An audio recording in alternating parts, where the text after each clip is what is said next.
Hello प्यारे बच्चों, नमस्कार। इस वीडियो में हम कक्षा 10वीं के रासायनिक विज्ञान का पहला अध्याय रासायनिक अभिक्रियाएं एवं समीकरण यानी कि केमिकल रिएक्शंस एंड इक्वेशंस पढ़ने वाले हैं। वीडियो के अंत तक आप बने रहिए और इस चैप्टर को आप आसान भाषा में समझ लीजिए, क्योंकि यह चैप्टर आपके बोर्ड एग्जाम्स के लिए बहुत ही महत्वपूर्ण अध्याय है। इससे बहुत सारे प्रश्न पूछे जाते हैं। तो चलिए वीडियो को शुरू करते हैं। सबसे पहले हम परिवर्तन यानी कि इंग्लिश में ऐसे बोलते हैं चेंजेज, यानी कि चेंजेस, परिवर्तन क्या होता है और परिवर्तन कितने प्रकार के होता है। तब परिवर्तन मतलब होता है कुछ बदलाव, कोई बदलाव होना। परिवर्तन मतलब कि कोई बदलाव होना, कोई बदलाव होना, यानी कि चेंजेस समथिंग। अब परिवर्तन देखिए दो प्रकार का होता है। परिवर्तन दो प्रकार का होता है।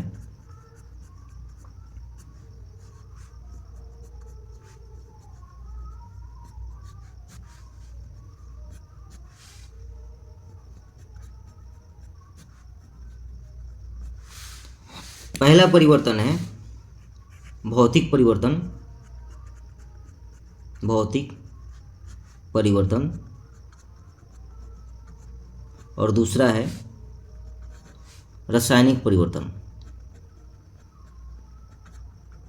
रासायनिक परिवर्तन।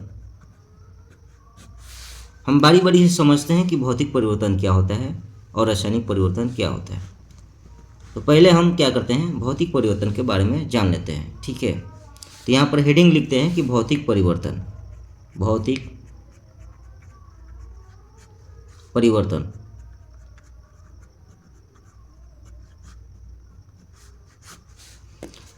इसको हम इस प्रकार से परिभाषित करेंगे कि ऐसा परिवर्तन, ऐसा परिवर्तन जिसमें पदार्थों का, जिसमें पदार्थों के केवल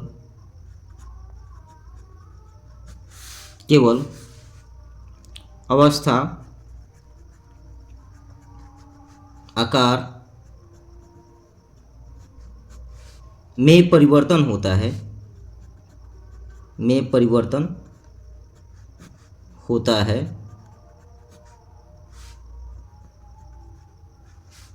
और कोई नया पदार्थ,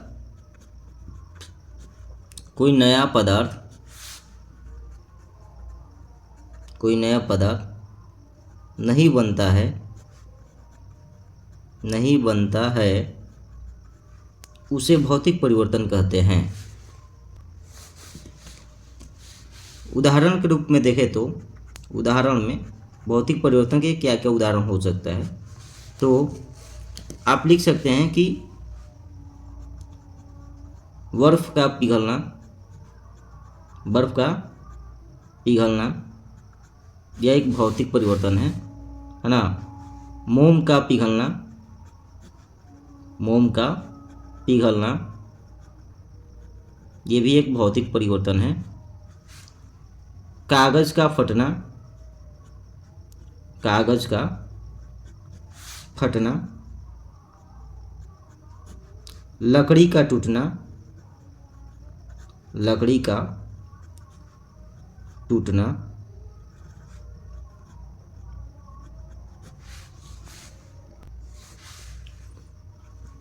बल्ब का जलना, बल्ब का जलना। ये सारे जो आपको एग्जाम्पल लिखा गया है ये सभी भौतिक परिवर्तन है। अब समझते हैं कि आखिर ये भौतिक परिवर्तन कैसे है। देखिए बर्फ जो होता है ये एक ठोस अवस्था में होता है और जब वो पिघलता है तो वह द्रव अवस्था में होता है, लेकिन इसमें कोई रासायनिक परिवर्तन नहीं होता है। यह जो बर्फ था उसमें जो रासायनिक संगठन था, यानी बर्फ में भी H2O होता है और जल में भी H2O होता है, तो इसमें कोई रासायनिक परिवर्तन नहीं होता है। इसलिए बल्ब का पिघलना एक भौतिक परिवर्तन है। मोम का भी पिघलना, अगर मोम पिघल जाता है फिर मोम को पिघला हुआ रूप को हम ठंडा करते हैं तो फिर उससे मोम बनाया जा सकता है। तो ये क्या होता है, यह एक भौतिक परिवर्तन का ही एग्जाम्पल होता है। कागज़ का फटना, तो कागज़ जो फट जाता है, जैसे कोई कागज़ लेते हैं और कागज़ को लेकर हम फाड़ देते हैं तो भी क्या एक भौतिक ही परिवर्तन है, क्योंकि कागज़ फटा हुआ है बल्कि कोई नया पदार्थ नहीं बन रहा है। ठीक है। लकड़ी का टूटना, लकड़ी सीधा साधा है उसको तोड़ देते हैं या उसको फाड़ देते हैं, काट देते हैं, तो ये सारे परिवर्तन ही लकड़ी, ये सब क्या होते हैं, भौतिक परिवर्तन ही होता है।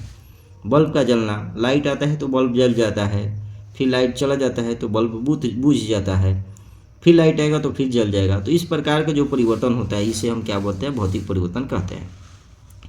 दूसरे शब्दों में बोले तो भौतिक परिवर्तन एक उत्क्रमीय परिवर्तन है, यानी कि रिवर्सिबल परिवर्तन है। पॉइंट में लिख सकते हैं कि भौतिक परिवर्तन एक उत्क्रमीय परिवर्तन है, यानी कि अंग्रेजी में इसे बोलते हैं रिवर्सिबल, रिवर्सिबल चेंजेज है, यानी इसे हम पुनः प्राप्त कर सकते हैं। सारे भौतिक परिवर्तन प्राप्त नहीं किए जा सकते हैं, लेकिन कुछ भौतिक परिवर्तन प्राप्त किए जा सकते हैं। जैसे कि अगर बर्फ़ जो है पिघल रहा है तो फिर पिघला हुआ रूप को हम ठंडा करेंगे तो फिर वो बर्फ़ बन जाएगा। ठीक है। लेकिन अगर एक कोरा कागज़ है, यानी कि एकदम सीधा कागज़ है, उसको फाड़ देंगे तो फिर से वो फटा हुआ कागज़, फिर से वो नया कागज़ नहीं बनेगा, लेकिन वह रूप चेंज नहीं होता है, यानी परिवर्तन जो हुआ है वो भौतिक ही परिवर्तन कहलाएगा।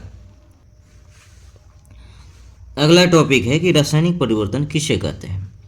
तो इसे हम इस प्रकार से परिभाषित करेंगे कि ऐसा परिवर्तन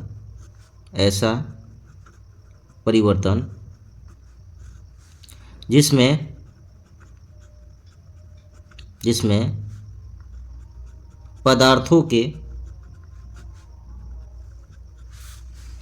के अवस्था, आकार तथा रासायनिक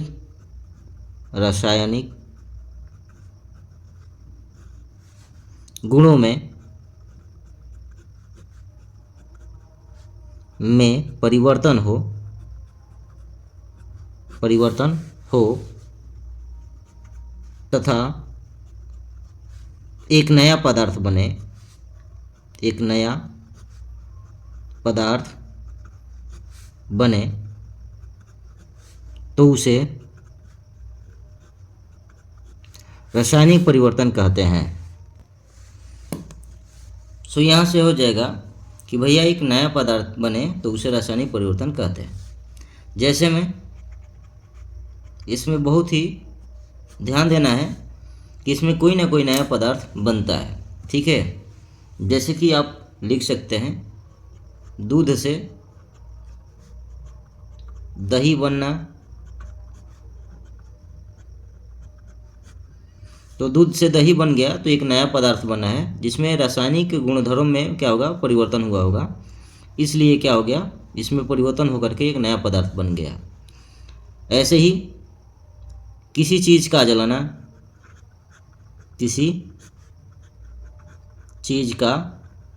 जलना, है ना। जैसे कि हम लकड़ी को जलाते हैं तो लकड़ी जलने के बाद कोयला बनता है, कुछ राख बनता है, कुछ धुआं के रूप में उड़ जाता है और कोई प्रकाश देता है। तो इस प्रकार से एक नया चीज़ों का निर्माण हो रहा है, तो इसे बोलते हैं रासायनिक परिवर्तन। ठीक है। ऐसे ही आप देखते हैं कभी कभी हम लोहे कहीं फेंक देते हैं तो उसमें जंग लग जाता है, तो ये हो जाएगा लोहे में जंग लगना, ये भी क्या एक रासायनिक परिवर्तन है, यानी कि रासायनिक परिवर्तन, लोहे में जंग लगना। ठीक है। उसके बाद और सारी चीज़ें हैं, जैसे भोजन का पचना, जो हम भोजन खाते हैं तो भोजन जो पच जाता है वो भी क्या एक रासायनिक परिवर्तन है। तो भोजन का पचना भी क्या एक रासायनिक परिवर्तन है। उसके बाद पानी जो हम पीते हैं तो पानी पीने के बाद वह मूत्र में परिवर्तित हो जाता है। ठीक है। तो पानी का मूत्र में बदलना, ये भी क्या है, एक रासायनिक परिवर्तन ही है। ठीक है। और बहुत सारे इसका उदाहरण हैं जो कि हम धीरे धीरे पढ़ते ये और जान लेंगे। और कोई भी आपको दिमाग में आ रहा है, कोई क्वेश्चन आ रहा है या कोई और उदाहरण आपको समझ में आ रहा है तो आप कमेंट सेक्शन में अपना कमेंट कर सकते हैं। कि सर ये भी एक रासायनिक परिवर्तन होगा। ठीक है, तो आपका वेलकम है, आप कर सकते हैं। ठीक है, अगला टॉपिक है माय डियर स्टूडेंट, रासायनिक अभिक्रिया किसे कहते हैं। तो हम इसको इस प्रकार से परिभाषित करेंगे कि वह अभिक्रिया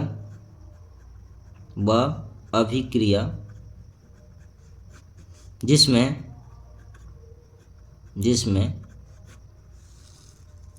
एक या एक से अधिक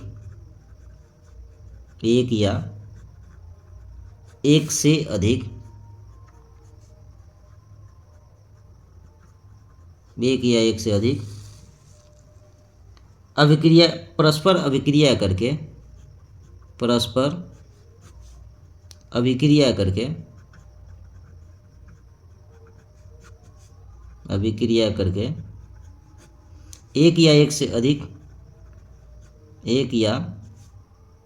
एक से अधिक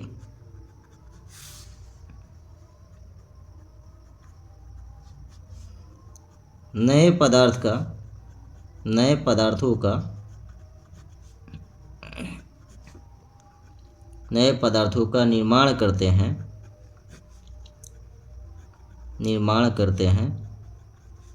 उसे रासायनिक अभिक्रिया कहते हैं।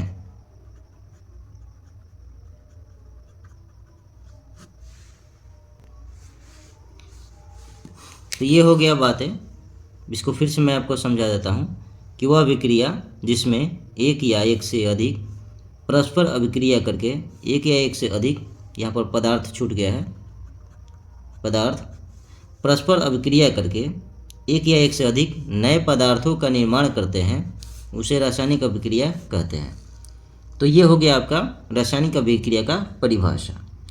अब आप पूछेंगे सर हमें कुछ एग्जाम्पल दे के समझाइए कि क्या होता है रासायनिक अभिक्रिया। तो चलिए मैं आपको एग्जाम्पल देकर समझाता हूँ। ठीक है, जैसे कि पहला उदाहरण लेते हैं हम, उदाहरण। ठीक है, उदाहरण में ये लेंगे कि जब हम हाइड्रोजन को हवा के साथ जलाते हैं तो वहाँ से बनता है जल। क्या बनता है? जल।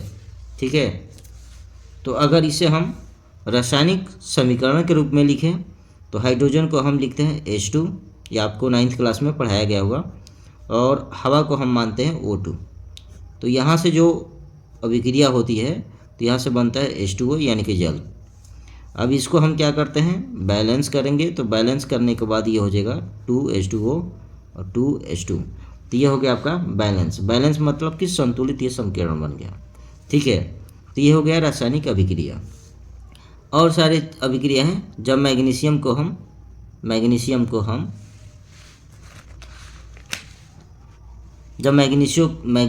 हम ऑक्सीजन के साथ जलाते हैं तो मैग्नीशियम ऑक्साइड बनाता है। ठीक है, मैग्नीशियम ऑक्साइड बनता है। ये भी एक क्या है, रासायनिक अभिक्रिया है। ठीक है, तो रासायनिक अभिक्रिया आपको जितने भी फार्मूले रासायनिक अभिक्रिया में दिखाई देते हैं जो आप क्लास 9th में पढ़ के आए हैं, तो सारी चीज़ें जो होती हैं जो आप एक फार्मूले के रूप में देखते हैं वो कहीं ना कहीं रासायनिक अभिक्रिया होने के वजह से बना हुआ है। ठीक है,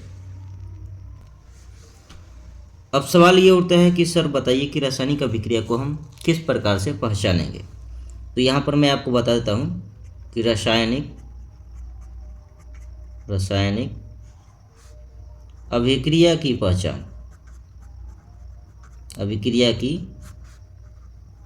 पहचान यानी कि हम रासायनिक अभिक्रिया की पहचान कैसे करेंगे। ठीक है, तो देखिए अगर कोई भी रासायनिक अभिक्रिया होती है तो उसमें निम्न परिवर्तन होते हैं। क्या होते हैं? उसमें हम रासायनिक अभिक्रिया होने पर क्या होता है, निम्न परिवर्तन होता है। ठीक है, आपको याद रखना है पहला कि भैया उसके अवस्था में परिवर्तन होगा। अवस्था में परिवर्तन होगा। अब पूछेंगे सर अवस्था नहीं समझ में आ रही कि अवस्था क्या होता है। तो अवस्था देखिए, अवस्था 3 होता है, सॉलिड, लिक्विड, गैस।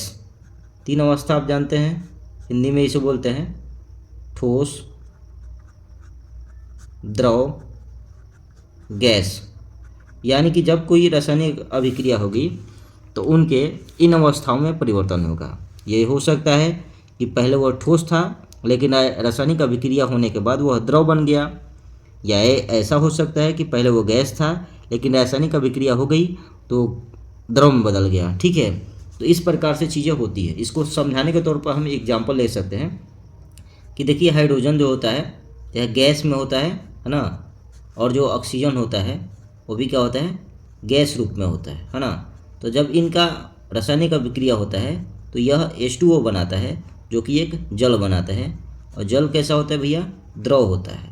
तो देख रहे हैं कि यहाँ पर जो है इन दोनों का जो अवस्था था गैस था, लेकिन जब रासायनिक अभिक्रिया हुआ तो जल यानी कि द्रव बना दिया, तो इनका अवस्था में परिवर्तन हो गया। ये पहला कारण है कि कोई भी अगर रासायनिक अभिक्रिया होगी तो उनके अवस्था में परिवर्तन होगा, जो कि यहाँ पर मैंने आपको बखूबी उदाहरण के माध्यम से समझा दिया है। ठीक है, आई होप आपको समझ में आ गया होगा।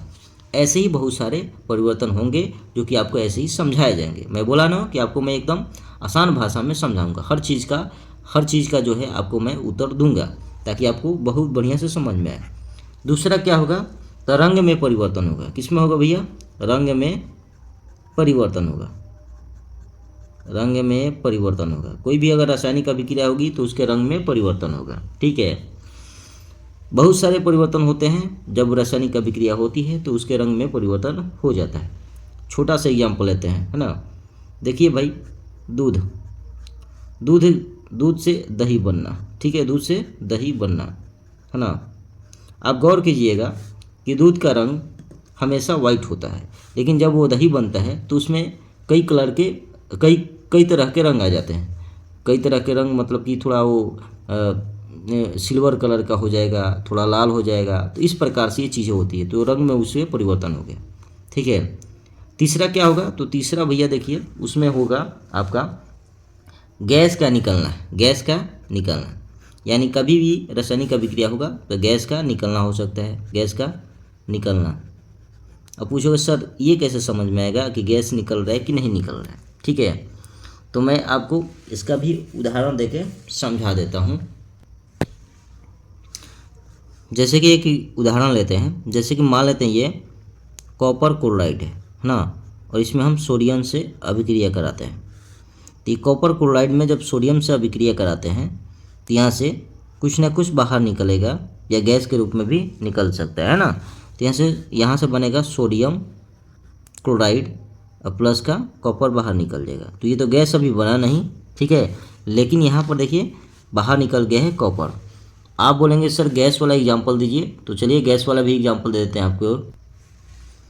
जैसे कि जब कभी हम सोडियम को जल के साथ अभिक्रिया कराते हैं तो यहाँ से सोडियम हाइड्रोक्साइड बनता है और हाइड्रोजन गैस बाहर निकलती है। तो देखिए जब ये रासायनिक अभिक्रिया हुआ तो यहाँ पर हाइड्रोजन गैस बाहर निकला हुआ है। तो यानी कि समझाने का अर्थ यही है कि जब कोई रासायनिक अभिक्रिया होती है तो उसकी पहचान कैसे की जाएगी, या तो उसकी अवस्था में परिवर्तन होगा, या उसके रंग में परिवर्तन होगा, या गैस का निकलना होगा। कोई भी इसमें से कुछ ना कुछ होगा। चौथा क्या हो सकता है, तो उसके ताप में परिवर्तन होगा। ताप में परिवर्तन होगा, यानी कि ताप में परिवर्तन का मतलब होता है कि जब रासायनिक अभिक्रिया होगी तो या तो ताप बढ़ जाएगा या ताप घट जाएगा, इस प्रकार से अभिक्रिया होती है। उसके बाद पांचवा हो सकता है भैया, पांचवा क्या होगा, कमेंट सेक्शन में आप कमेंट कीजिए कि पांचवा क्या होगा भैया। अवक्षेप का निर्माण होगा। अवक्षेप का निर्माण होगा, है ना। यानी कुछ ना कुछ उसके तली में बैठ जाएगा, उसे अवक्षेप बोला जाता है। अब ये सब बातें आपको समझाया जाएगा कि अवक्षेप क्या होता है, ये किस प्रकार से निर्माण होता है। तो आपको आई होप याद हो गया होगा कि रासायनिक अभिक्रिया की पहचान कैसे की जाती है। तो उसका 5 नियम है कि या तो रासायनिक अभिक्रिया जब होगी तो उसकी अवस्था में परिवर्तन हो सकता है, या रंग में परिवर्तन हो सकता है, या कोई गैस निकल सकती है, या उसके ताप में परिवर्तन हो सकता है, या अवक्षेप का निर्माण हो सकता है। इन पांचों में से कुछ ना कुछ होगा, तब हम जानेंगे कि रासायनिक अभिक्रिया हो रही है। एक साथ ये पांचों प्रक्रियाएं नहीं हो सकती है। कोई प्रक्रिया या तो एक हो सकती है या दो हो सकती है ना, पांचों एक साथ प्रक्रिया नहीं होगी, ठीक है, होगी तो और बेहतर है, ठीक है। यानी कि समझाने का अर्थ यही है कि रासायनिक अभिक्रिया होगी तो ये सारी पांचों जो आपको लिखवाया हूँ मैं, इनमें से कुछ न कुछ होगा, तो हम समझ लेंगे कि रासायनिक अभिक्रिया हो रही है। आगे के टॉपिक पढ़ने से पहले मैं आपको समझाना चाहता हूँ कि अभिकारक या क्रियाकारक, अभिकारक या इसी का नाम है क्रियाकारक,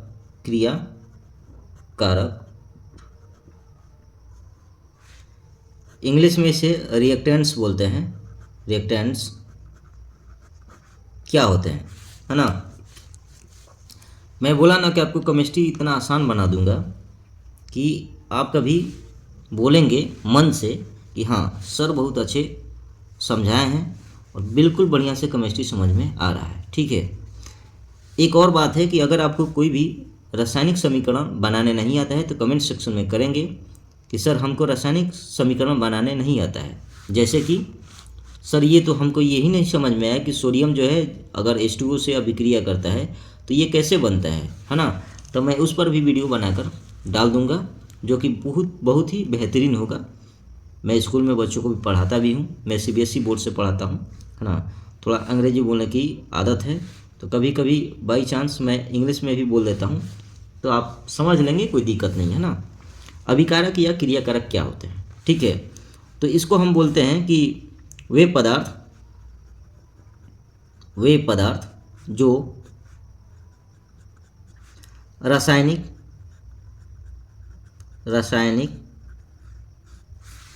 अभिक्रिया में भाग लेते हैं, वे पदार्थ जो रासायनिक अभिक्रिया में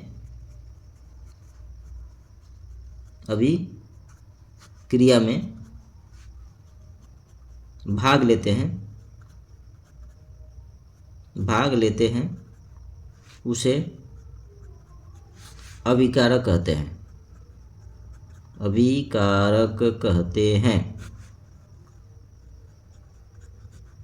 कहते हैं, ठीक है। यानी कि ये जो अभिकारक होते हैं ये रासायनिक अभिक्रिया में भाग लेने वाले पदार्थ होते हैं, ठीक है। दूसरा एक होता है उत्पाद। क्या होता है उत्पाद? अंग्रेजी में इसे प्रोडक्ट बोलते हैं, प्रोडक्ट, है ना। तो ये क्या होता है कि जब रासायनिक अभिक्रिया में जो अभिकारक होते हैं वो भाग लेने के बाद कोई नया पदार्थ बनाते हैं तो उसे उत्पाद कहते हैं, है ना। तो रासायनिक अभिक्रिया के दौरान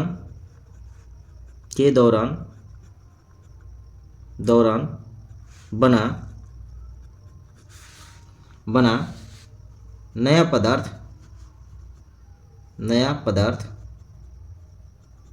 उत्पाद कहलाता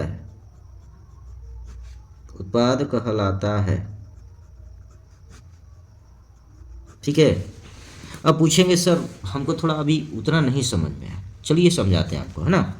जैसे कि देखिए रासायनिक अभिक्रिया होता है तो कुछ न कुछ उसमें भाग लेने वाले होते हैं। जैसे कि उदाहरण के तौर पर मैं समझाता हूँ आपको, है ना। आसान भाषा में आपको केमिस्ट्री समझना है, ठीक है।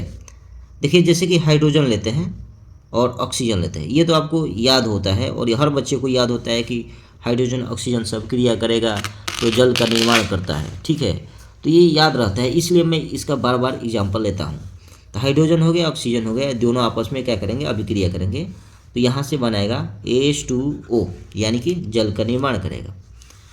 इसको संतुलित करने के लिए आप 2 से मल्टीप्लाई कर सकते हैं, बस अब यहीं से आपको समझा रहा हूँ। अब ये बताइए कि जो यहाँ पर हाइड्रोजन ऑक्सीजन और ये जो जल का सूत्र बना हुआ है ये सब क्या है? तो आप बोलेंगे सर हाइड्रोजन जो है ना ऑक्सीजन से दोनों ने क्या किया, अभिक्रिया किया। क्या किया? ये दोनों अभिक्रिया किया। तो ये यानी कि रासायनिक अभिक्रिया में ये भाग लिए हैं, ये भाग लेने के बाद ये जल का निर्माण किए हैं। तो ये जो हाइड्रोजन ऑक्सीजन है इसी को तो अभिकारक कहेंगे, क्योंकि यही तो भाग लिए हैं, तो ये हो गए अभिकारक, ठीक है। तो हम बोलेंगे हाइड्रोजन ऑक्सीजन क्या है, तो आप बोलेंगे सर ये तो अभिकारक है, क्योंकि यही इस रासायनिक अभिक्रिया में भाग ले रहे हैं।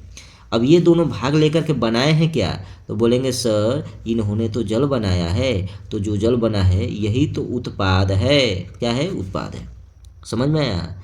यानी कि हाइड्रोजन ऑक्सीजन ये भाग लेने वाले पदार्थ हैं, तो इनको अभिकारक कहेंगे, और ये पदार्थ भाग लेकर के एक नया पदार्थ बना है जिसे हम उत्पाद कहेंगे। तो आई होप आपको समझ में आ गया होगा। दूसरी बात ये है कि आप देख रहे होंगे कि अभिकारक को हमेशा स्थिर के बाएं साइड और उत्पाद को दायां साइड लिखा जाता है। ठीक है, तो ऐसे भी बोल सकते हैं, स्थिर को जो एरो होता है ये डिनोट करता है कि क्रिया किस तरफ से हो रही है, तो क्रिया इधर से इधर हो रही है, न कि इधर से इधर हो रही है। तो इधर हेड होता है, यह तीर का जो ये सिर होता है उधर दर्शाता है कि क्या बना हुआ है ना। तो ये हो गया उत्पाद। तो आई होप आपको समझ में आ गया होगा कि अभिकारक और उत्पाद क्या होता है। अब देखिए मैं आपको कुछ इम्पोर्टेंट फैक्ट्स बता रहा हूँ। इम्पोर्टेंट फैक्ट्स इसलिए बता रहा हूँ क्योंकि आपको ये जानना जरूरी है। जब कोई पदार्थ ठोस अवस्था में होता है, क्या होता है, ठोस अवस्था में होता है, तो उसे सिंबॉलिक रूप से एस से डिनोट करते हैं। तो एस मतलब होता है सॉलिड, और सॉलिड मतलब होता है ठोस। ठीक है, जब कोई पदार्थ द्रव होता है, द्रव यानी कि उसको अंग्रेजी में लिक्विड बोलते हैं, तो उसे हम एल से डिनोट करते हैं। समझ में आया? और जो कोई पदार्थ अगर गैस के रूप में है तो उसे हम अंग्रेजी में गैस बोलते हैं, तो इसे हम लोग जी से रिप्रेजेंट करते हैं। ठीक है, और कुछ ऐसे पदार्थ होते हैं जो कि जल के साथ विलयन होते हैं, यानी कि जल के साथ वो मिले हुए होते हैं, तो उसे हम जलीय विलयन बोलते हैं। क्या बोलते हैं?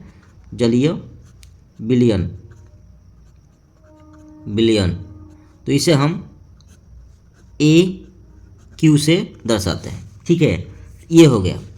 और एक चीज़ और बात यह है कि ये जो एक कभी कभी रासायनिक अभिक्रिया में आपको ऐसे एक सिंबल दिखाई देगा जिसका नाम है डेल्टा। क्या नाम है? डेल्टा।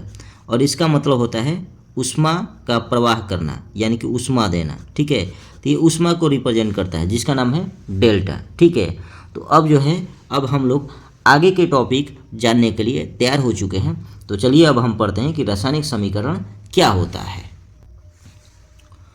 अगला टॉपिक है रासायनिक समीकरण। ठीक है, तो इसे हम परिभाषित करते हैं। ठीक है, कि किसी रासायनिक अभिक्रिया में भाग लेने वाले पदार्थ, यानी कि किसी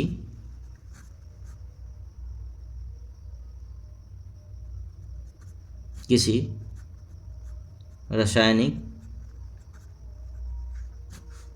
अभिक्रिया में रासायनिक अभिक्रिया में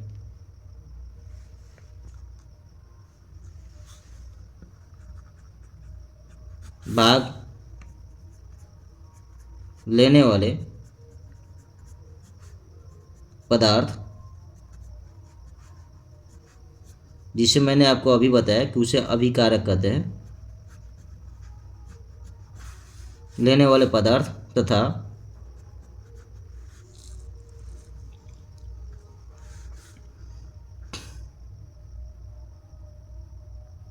अभिक्रिया के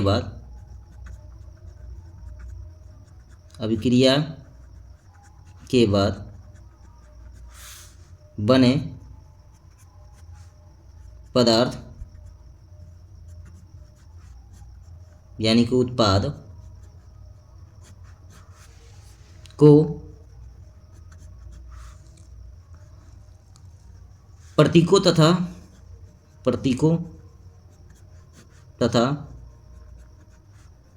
सूत्रों के माध्यम से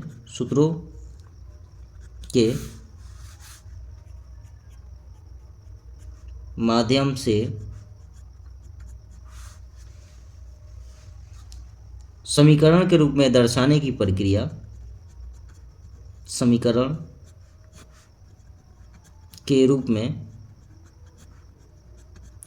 के रूप में दर्शाने की प्रक्रिया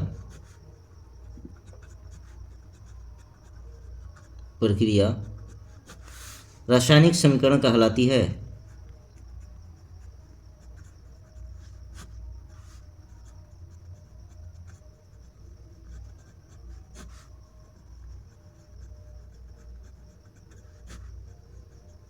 ठीक है। तो अतः इस प्रकार से हम इसे परिभाषित कर सकते हैं। अब आप बोलेंगे सर इतना बड़ा है, किससे याद होगा, कैसे याद करेंगे? तो चिंता मत करिए मेरे दोस्तों, मैंने आपके लिए 2 लाइन का भी उत्तर लिखा है, ठीक है, लेकिन थोड़ा सब्र करना पड़ता है। तो चलिए मैं आपको दिखा देता हूँ कि आप और किस प्रकार से लिख सकते हैं। तो देखिए, आप ऐसे भी लिख सकते हैं, अभिकारकों तथा उत्पादों को प्रतीकों तथा सूत्रों के माध्यम से दर्शाने की समीकरण रासायनिक समीकरण है या रासायनिक समीकरण कहलाती है। तो आपकी मर्जी, आप इसे याद कर लीजिए चाहे इसे याद कर लीजिए, दोनों बातें सही है, ठीक है। अब चलते हैं कि हम रासायनिक समीकरण में अब किस प्रकार से हम समीकरण लिखेंगे। यहाँ पर मैं एक उदाहरण दिया हूँ, यहाँ से मैं समझाऊंगा कि रासायनिक समीकरण की ज़रूरत क्यों पड़ी। देखिए यहाँ पर उदाहरण में लिखे हैं कि मैग्नीशियम धातु को वायु में जलाने पर मैग्नीशियम ऑक्साइड का सफ़ेद चूर्ण प्राप्त होता है, ठीक है। तो अगर इसको हम देखते हैं तो यह क्या है, यह एक वाक्यों में लिखा गया रासायनिक अभिक्रिया है। लेकिन जब रासायनिक अभिक्रिया को हम एक रासायनिक समीकरण के रूप में लिख देते हैं, जिसमें प्रतीक का प्रयोग करते हैं या सूत्र का प्रयोग करते हैं, उसमें अभिकारक और उत्पाद दोनों होते हैं, तो उन्हें हम रासायनिक समीकरण कहते हैं। अब देखिए इसको हम रासायनिक समीकरण में कैसे बनाते हैं।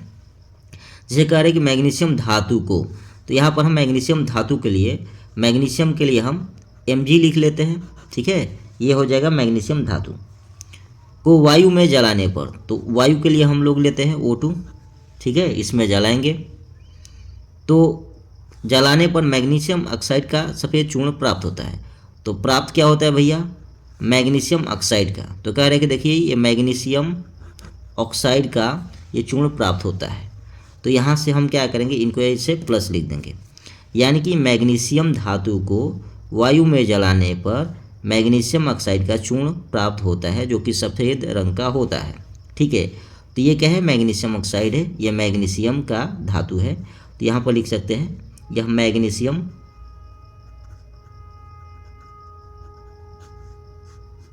ये हो जाएगा आपका वायु, वायु यानी कि ऑक्सीजन भी लिख सकते हैं। वायु का अर्थ होता है रासायनिक विज्ञान में ऑक्सीजन, ठीक है, तो ये ऑक्सीजन हो जाएगा। और यहाँ से उत्पाद बना हुआ है मैग्नीशियम ऑक्साइड, मैग्नीशियम ऑक्साइड, ठीक है। तो ये हो गया आपका रासायनिक समीकरण। तो इन बातों को मैं एक सिंबल के रूप में, यानी कि एक उसके प्रतीक के रूप में या सूत्र के रूप में जब दर्शा देते हैं, तो इसे ही रासायनिक समीकरण कहते हैं। जैसे कि और आप एग्जांपल ले सकते हैं, जैसे और हम लिख सकते हैं कि सोडियम को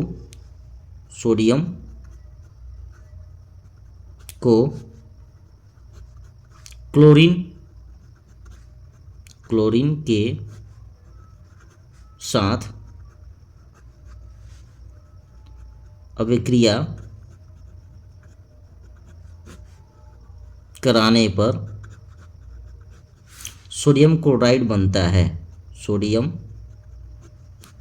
क्लोराइड बनता है, ठीक है, बनता है। तो देखिए ये भी क्या है, एक रासायनिक अभिक्रिया का ही उदाहरण है। लेकिन अब इन रासायनिक अभिक्रिया को हम रासायनिक समीकरण में लिखना है। तो यहाँ पर कह रहे हैं सोडियम को, तो यहाँ पर सोडियम के लिए हम लिखते हैं Na, ठीक है, उसको क्लोरीन के साथ, तो क्लोरीन होता है Cl2 लिखते हैं। अब इसको जब हम दोनों के साथ अभिक्रिया कराएंगे तो सोडियम क्लोराइड यानी कि NaCl बनता है। तो देखिए इस सोडियम को, इसके प्रतीक में Na लिख दिया, क्लोरीन को Cl लिख दिया, और जो अभिक्रिया हुआ है तो उसके बाद सोडियम क्लोराइड बना है NaCl, तो इसको मैंने इसको सूत्र के माध्यम से लिख दिया। तो यहाँ पर जो भी रासायनिक अभिक्रिया है, यदि हम उसको प्रतीक के रूप में और उसके सूत्रों के रूप में लिख देते हैं तो इसी को रासायनिक समीकरण कहते हैं। आई होप आपको रासायनिक समीकरण समझ में आ गया होगा। यानी कि इस भाषा को मैं एक संक्षिप्त रूप में प्रतीक और सूत्रों के माध्यम से हम दर्शा देते हैं, तो इसी को रासायनिक समीकरण कहते हैं। तो आई होप आपको अब रासायनिक समीकरण का मतलब समझ में आ गया होगा। मैं आपसे एक छोटा से सवाल करता हूँ कि यह जो एक रासायनिक समीकरण बना हुआ है, इसमें आप अभिकारक बताइए, अभिकारक कौन कौन से हैं, अभिकारक कौन कौन से हैं, ठीक है, और उत्पाद कौन है। तो आप बोलेंगे सर यहाँ तो अभिकारक सोडियम दिख रहा है और क्लोरीन दिख रहा है, और उत्पाद के रूप में हमारा NaCl दिख रहा है जिसका नाम है सोडियम क्लोराइड, ठीक है।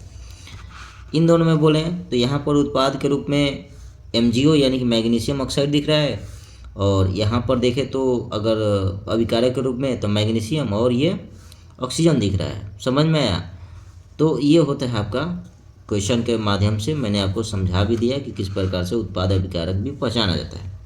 अब हम जानेंगे रासायनिक समीकरण लिखने की विधि। रासायनिक समीकरण लिखने की विधि जो हमें सीखना है उससे पहले कुछ इंपॉर्टेंट फैक्ट्स है जो आपको बताना बहुत ही ज़रूरी है। कह रहे किसी भी रासायनिक अभिक्रिया को रासायनिक समीकरण में परिवर्तित करने के लिए निम्नलिखित तथ्यों की जानकारी आवश्यक है। यानी कि अगर आप किसी रासायनिक अभिक्रिया को रासायनिक समीकरण में लिखना चाहते हैं तो आपको इन चीज़ों के बारे में जानकारी होना चाहिए। पहला है, अभिक्रिया में भाग लेने वाले सभी क्रियाकारकों यानी अभिकारकों तथा उत्पादों के अणुसूत्र या प्रतीक ज्ञात होना चाहिए। जैसे कि अगर अभिक्रिया में बोल रहे हैं कि सोडियम को ऑक्सीजन के साथ जलाने पर, तो भैया आपको सोडियम का प्रतीक पता होना चाहिए कि Na होता है, और ऑक्सीजन का पता होना चाहिए कि O होता है, यानी कि उसका सिंबल यानी कि प्रतीक पता होना चाहिए। तो ये पहला बोल रहा है ना। तो आप क्लास 9th में पढ़ के आए हैं, प्रतीक वगैरह याद किए होंगे, हमें पूरा भरोसा है, ठीक है। अगला कह रहा है कि रासायनिक समीकरण में पदार्थ सदैव उनके आणविक रूप में लिखे जाते हैं। उदाहरण के लिए hydrogen, oxygen, nitrogen, bromine, iodine, chlorine आदि को क्रमशः H2, O2, N2, Br2, I2, Cl2 के रूप में लिखा जाता है, क्योंकि ये सभी द्विपरमाणुक गैसें हैं। यानी कि अगर आप कभी भी रासायनिक अभिक्रिया में हाइड्रोजन को लिखते हैं तो आप केवल H नहीं लिखेंगे। यह तरीका क्या है, गलत है। आपको हाइड्रोजन को H2 ही लिखना होगा, ठीक है। ये समझाने का ये कह रहा है, क्योंकि हमेशा ये द्विपरमाणुक गैसें हैं, इन्हें हम द्विपरमाणु के रूप में ही लिखते हैं, सिंगल रूप में नहीं लिखते हैं। तो आपको याद रख लेना है कि कभी भी हाइड्रोजन हम H2 लिखेंगे, ऑक्सीजन को O2 लिखेंगे, नाइट्रोजन को N2 लिखेंगे, ब्रोमीन को Br2 लिखेंगे, आयोडीन को I2 लिखेंगे, क्लोरीन को Cl2 लिखेंगे। समझ में आया। जैसे कि मैं बोलता हूँ कि अगर मान लीजिए आपको सोडियम को हाइड्रोजन के साथ अभिक्रिया कराना है, एक एग्जाम्पल के तौर पर देते हैं, ऐसे तो ये होगा नहीं, ये अभिक्रिया होगी नहीं। सोडियम को जैसे कि हमें ऑक्सीजन से अभिक्रिया कराना है तो आप Na+O नहीं लिखेंगे, क्योंकि O को आप केवल O नहीं बल्कि O2 लिखते हैं। समझ में आया। तो जब अभिक्रिया बनेगा तो ये होगा Na2O बनेगा, सोडियम ऑक्साइड बनेगा। समझ में आया। यानी कि कभी भी आप hydrogen, oxygen, nitrogen, bromine, iodine, chlorine को लिखेंगे तो द्विपरमाणु गैसें के रूप में लिखेंगे। आगे देखिए, एक परमाणुक तत्वों को रासायनिक समीकरण में उनके प्रतीकों संकेतों द्वारा दर्शाया जाता है। उदाहरण के लिए सोडियम को Na से दर्शाएंगे, पोटेशियम को K लिखेंगे, मैग्नीशियम को Mg लिखेंगे, जिंक को Zn लिखेंगे, आयरन को Fe लिखेंगे, कॉपर को Cu लिखेंगे, है ना। इसके द्वारा प्रदर्शित किया जाता है। यानी कि मैं आपको सरल भाषा में समझाऊं तो आपको hydrogen, oxygen, nitrogen, bromine, iodine, chlorine के अलावा किसी अन्य तत्वों के बारे में लिखना होगा तो आप केवल उनके प्रतीक लिखेंगे। जैसे मैं बोलूं सोडियम को, आपको सोडियम को क्लोरीन के साथ अभिक्रिया कराना है तो सोडियम को केवल आप Na लिखेंगे और क्लोरीन को Cl2 लिखेंगे, तो यहाँ से बनेगा NaCl बनेगा। समझ में आया, सोडियम क्लोराइड। तो जो चीज़ें द्विपरमाणु गैसों के रूप में है आपको ऐसे लिखना है, और जो एक परमाणुक तत्वों के रूप में है उसको आप केवल उसका प्रतीक ही लिखेंगे। समझ में आया। तो ये बातें आपको जानकारी होना चाहिए। अगर आपको ये भी सब जानकारी नहीं है तो भैया आप केमिस्ट्री कैसे पढ़ पाएंगे, ठीक है। ठीक है, थोड़ा आपको जानकारी होना चाहिए क्योंकि ये सारी चीज़ें 9th में बताई गई है। मैं आपको बता दूं कि रासायनिक समीकरण लिखने की विधियाँ क्या होती है। पहला, अभिकारकों तथा उत्पादों के बीच तीर का चिन्ह, यानी कि ऐसे तीर का चिन्ह लगाया जाता है, ठीक है। तीर के बाईं ओर LHS अभिकारिकों को तथा दाईं ओर RHS उत्पादों को लिखा जाता है। कभी भी हम अगर रासायनिक अभिक्रिया लिखते हैं यानी कि रासायनिक समीकरण लिखते हैं तो अभिकारक को हमेशा इस तीर के बाईं ओर यानी कि LHS की तरफ लिखेंगे, ठीक है, और जो उत्पाद बनेगा वह RHS की तरफ लिखेंगे। और कभी भी अभिकारक और उत्पाद के बीच में ऐसे हम एक तीर का चिन्ह देंगे, ठीक है। ये अनिवार्य होता है, तभी समझ में आता है कि किस प्रकार से अभिक्रिया हो रही है। तो यहाँ से अभिकारक है तो इधर से इधर अभिक्रिया हो रही है ना, तो RHS और LHS के रूप में हम लिखते हैं। दो या दो से अधिक अभिकारकों तथा उत्पादों के बीच प्लस का चिन्ह लिखा जाता है। अगर दो या दो से अधिक अभिकारक हो या उत्पाद हो तो उनके बीच में प्लस का चिन्ह लिखते हैं। जैसे कि ये कॉपर सल्फेट है, इसमें हम सोडियम क्लोराइड से अभिक्रिया करा रहे हैं। तो देखिए एक अभिकारक ये हो गया और एक अभिकारक ये हो गया, तो यहाँ पर दो अभिकारक हैं तो हम इनको प्लस का चिन्ह दे करके लिखेंगे, है ना, एक साथ नहीं लिखेंगे। और यहाँ से उत्पाद बनेगा सोडियम सल्फेट कॉपर क्लोराइड, तो ये भी दो उत्पाद बन रहे हैं, तो इनके बीच में भी हम क्या लिखेंगे, प्लस का चिन्ह लिखेंगे, ठीक है। यानी दो या दो से अधिक उत्पाद हो या अभिकारक हो तो उनके बीच में प्लस का चिन्ह दे करके हम लिखते हैं। अगला है अभिकारकों तथा उत्पादों को उसके अवस्था के रूप में लिखना समीकरण को अत्यधिक अर्थपूर्ण बनाता है। यदि अगर संभव है, आपको याद है, तो आप जो है अभिकारक हो या उत्पाद हो, जब अभिक्रिया लिखते हैं यानी समीकरण लिखते हैं तो उनकी अवस्था के रूप में लिखेंगे तो और क्या होता है, समीकरण अर्थपूर्ण बनता है। जैसे कि हाइड्रोजन को ऑक्सीजन से अभिक्रिया कराते हैं तो जल बनता है, तो हाइड्रोजन का जो अवस्था होता है गैस होता है और ऑक्सीजन का भी अवस्था जो होता है गैस होता है, तो इसे हम G से हम डिनोट कर देंगे। और जो वाटर बनता है यानी जल बनता है वो लिक्विड होता है यानी कि द्रव होता है, उसे हम L से डिनोट करेंगे। तो इसे बोलते हैं अवस्था में के रूप में लिखना, ठीक है। तो इस प्रकार से आपको ध्यान रखनी है कि किस प्रकार से रासायनिक समीकरण लिखेंगे। सो माय डियर स्टूडेंट, इस वीडियो में इतना ही। अगले वीडियो में अगर आप चाहते हैं कि सर ये सारी चीज़ें हमको नहीं समझ में आता है कि ये अभिक्रिया होकर ये कैसे बन रहा है, तो हम अगले वीडियो में यानी कि इसके बाद जो नेक्स्ट वीडियो आएगा वो क्लास 9 का चैप्टर है, लेकिन हम उसको पढ़ा दूंगा आपको ताकि ये फिर से एक रिवीजन हो जाएगा और बढ़िया से आपको रासायनिक समीकरण बनाने आ जाएगा। तो मैं इस वीडियो को अपलोड कर दूंगा, नहीं तो मैं इसके आगे जो है पढ़ाऊंगा क्लास 10 का ही कोर्स, ठीक है।